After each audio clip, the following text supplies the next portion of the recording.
नमस्कार, मनवाज रेसिपीमध्ये मी तुम्हा सर्वांचं मनापासून स्वागत करते।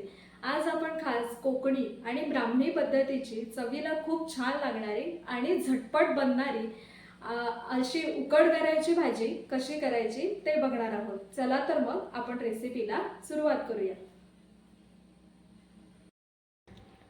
उकडगरे करण्यासाठी लागणारे साहित्य आहे। मी इथे फणसाचे कच्चे गरे घेतलेले होते। साधारण 25 ते 30 गरे घेतलेले होते।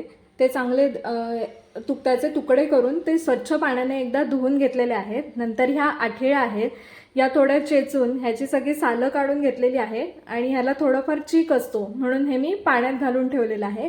त्याच्यानंतर फोडणीसाठी लागणारे साहित्य आहे। इथे मी साधारण पाव वाटी तेल घेतलेलं आहे, मोहरी आहे, हळद आहे, मीठ आहे, त्याच्यानंतर आपण फोडणीसाठी हिंग घेतलेला आहे आणि लाल मिरच्या घेतलेल्या आहेत। चला तर मग आपण ही मस्त झणझणीत आमच्या कोकणातली फणसाची भाजी कशी करायची ते बघूया।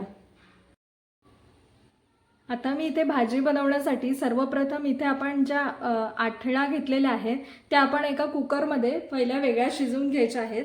साधारण एक 4 ते 5 शिट्ट्या काढून घेणार आहोत। आपण हे वेगळं शिजवणार आहोत आणि फणस वेगळा शिजवून घेणार आहोत। सर्वप्रथम मी ह्याला 4 ते 5 शिट्ट्या काढून घेते। एकीकडे आपण आठळ्या शिजवत ठेवलेल्या आहेत आणि एकीकडे आपण फणस पण शिजवून घेणार आहोत। त्याच्यासाठी मी सुरुवातीला अगदी थोडंसं तेल यामध्ये घेणार आहे। अगदी 1-2 चमचे तेल मी सुरुवातीला एका कढईमध्ये घेतलंय।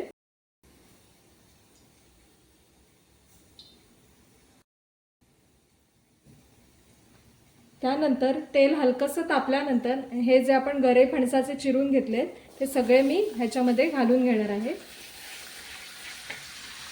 आणि हे चांगले ह्याच्यात ढवळून घेऊया। आपण हे कुकरमध्ये पण शिजवू शकतो, एखादी शिट्टी काढून पण शिजवू शकतो आपण, पण मी हे असे आज बाहेर शिजवून घेते। मी काही वेळा कुकरला एक शिट्टी काढून सुद्धा शिजवून घेते।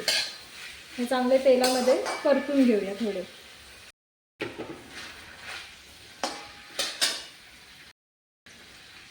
नंतर आपण ह्याच्यामध्ये अगदी थोडंसं म्हणजे भाजी शिजण्यापुरतं पाणी घालून घेणार आहोत। फार पाणी आपल्याला ह्याच्यामध्ये घालायचं नाहीये। आता आपण ह्याच्यावर एक 10 ते 15 मिनिटं झाकण घालून भाजी शिजवण्यासाठी ठेवून देऊया आणि मध्ये मध्ये त्याच्यावरचं ताट काढून बघूया कसे शिजलाय फणस तो।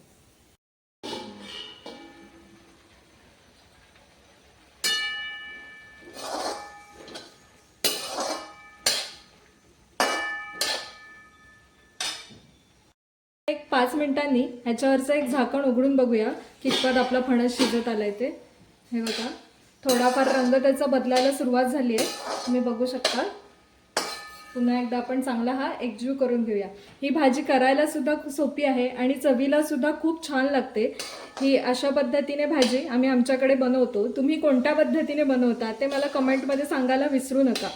आणि तुम्हाला अजून अशा कोकणी आणि ब्राह्मणी कोणत्या रेसिपी बघायला आवडतील ते सुद्धा मला कमेंटमध्ये तुम्ही नक्की सांगा।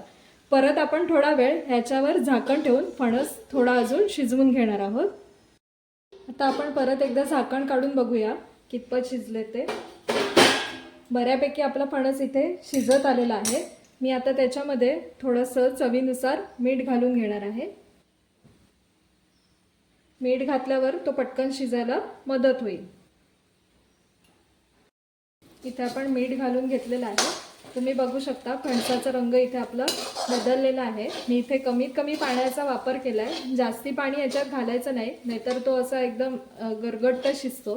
त्याच्यामुळे आपण थोडंसंच पाणी घालून याच्यात शिजवून घेणार आहोत। मीठ घातल्यावर सुद्धा आपण हे मिश्रण चांगलं ढवळून घेऊया।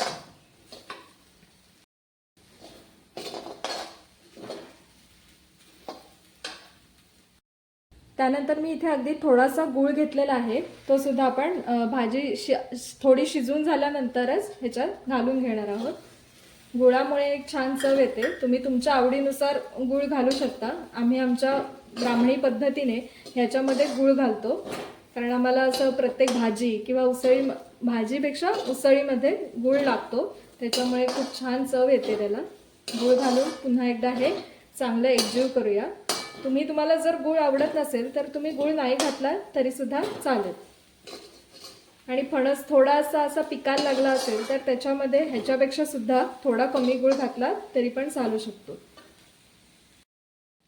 आता इथे आपले फणसाचे गरे चांगले शिजलेले आहेत, ते मी आता एका भांड्यामध्ये काढून घेते। आता एकीकडे आठेळा शिजून झालेले आहेत आणि एकीकडे फणस सुद्धा शिजून झालेला आहे। आता आपण फोडणीची तयारी करूया। त्यासाठी मी त्याच कढईमध्ये हे तेल घेतलेलं आहे।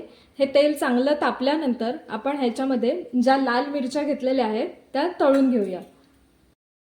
इथे तेल पण चांगलं तापलेलं आहे, त्याच्यामध्ये आता मी ह्या लाल मिरच्या घालून तळून घेणार आहे चांगल्या।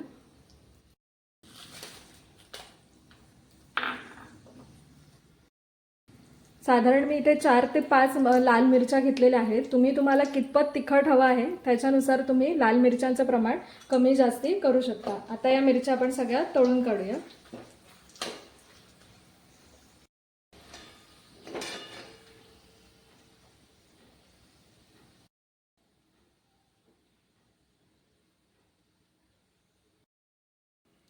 आता या लाल मिरच्या चांगल्या तळून झालेल्या आहेत, त्या मी एका भांड्यामध्ये काढून घेते।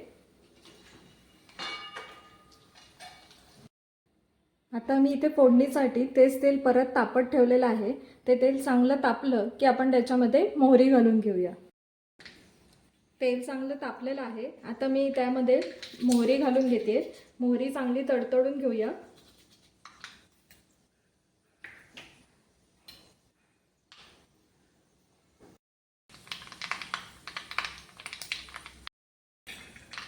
मोहरी पण चांगली तडतडली आहे, त्याच्यानंतर थोडीशी हळद मी याच्यामध्ये घालणार आहे। त्यानंतर थोडासा कढीपत्ता। कढीपत्त्यामुळे पण एक भाजीला खूप छान वास येतो। त्याच्यानंतर मी हिंग घेतले, हिंग सुद्धा आपण ह्याच्यामध्ये घालून घेऊया। या भाजीला हिंग थोडं जास्ती लागतं, हिंगाचा वास खूप छान येतो या भाजीला।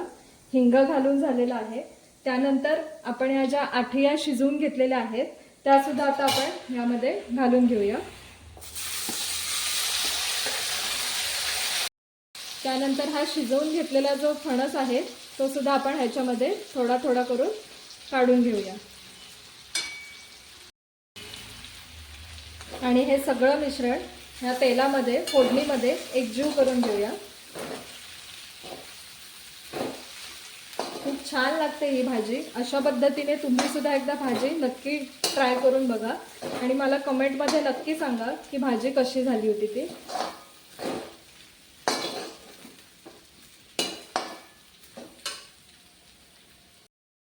त्यानंतर इथे मी लाल मिरची तळून घेतलेली होती, ती चांगली हाताने मी कुस्करून घेतलेली आहे किंवा तुम्ही मिक्सरमध्ये सुद्धा फिरवू शकता।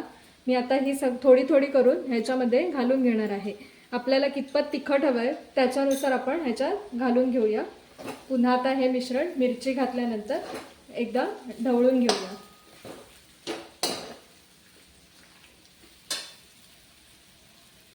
त्यानंतर मी मगाशी तुम्हाला सांगायला विसरले, मी इथे ओलं खोबरं सुद्धा घेतलेलं आहे।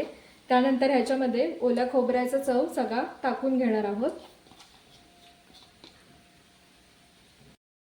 हे सगळं साहित्य घातल्यानंतर एक 5 मिनिटं आपण ह्याला थोडीशी वाफ काढून घेऊया, म्हणजे सगळे ह्याच्यात घातलेले मसाले वगैरे व्यवस्थित मुरतील।